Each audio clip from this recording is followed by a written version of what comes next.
ইন্দোনেশিয়ার সুমাত্রা দ্বীপের একের পর এক গ্রামে এখন পানি, ধ্বংসস্তূপ আর কাদামাটির চিহ্ন। সপ্তাহ জুড়ে চলা অতিবৃষ্টি, বন্যা আর পাহাড়ি ঢলে প্রাণহানি 400-রও বেশি, নিখোঁজ আরও অনেকে। দ্বীপটির পশ্চিম ও উত্তরাঞ্চলের বহু গ্রাম ও শহরে হঠাৎ প্লাবন ও পাহাড়ি ঢলে ভাসিয়ে নিয়ে গেছে সবকিছু। ভূমিধস, ক্ষতিগ্রস্ত রাস্তা ও যোগাযোগ ব্যবস্থা ভেঙে পড়ায় দূরের গ্রামগুলোতে ত্রাণ সহায়তা পৌঁছাতে হিমশিম খাচ্ছেন উদ্ধারকর্মীরা। পানি, খাবার ও ওষুধের তীব্র সংকটে সাধারণ মানুষ। অনেক এলাকায় পানি কমে যাওয়ায় কাদার নিচে ঢাকা পড়েছে সব। দক্ষিণ এশিয়ার দ্বীপরাষ্ট্র শ্রীলঙ্কাও ভয়াবহ বন্যা ও ভূমিধসে বিপর্যস্ত।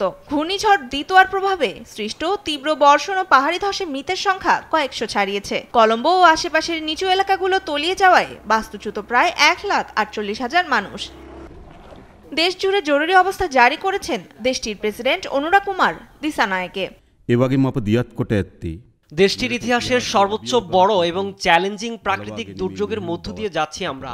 উদ্ধার কাজ অনেক কঠিন হয়ে পড়েছে, যদিও আমরা আমাদের সর্বোচ্চ দিয়ে এর মোকাবেলা করছি।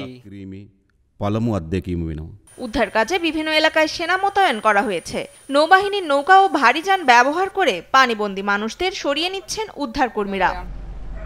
এক দশকের মধ্যে অন্যতম ভয়াবহ বন্যা দেখছে থাইল্যান্ডও। ব্যাপক প্লাবনে ঘরবাড়ির, দোকানপাট, বাজার, গাড়ি সবকিছু কাদার নিচে ডুবে গেছে। বহু এলাকায় বিদ্যুৎ ও যোগাযোগ বিচ্ছিন্ন থাকায় ক্ষয়ক্ষতির পরিমাণ নিশ্চিত করতে পারছেন না কর্তৃপক্ষ।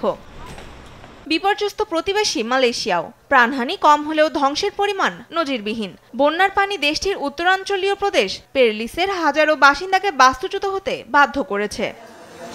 তনিমা ইসলাম, নিউজ ডেস্ক, দেশ টিভি।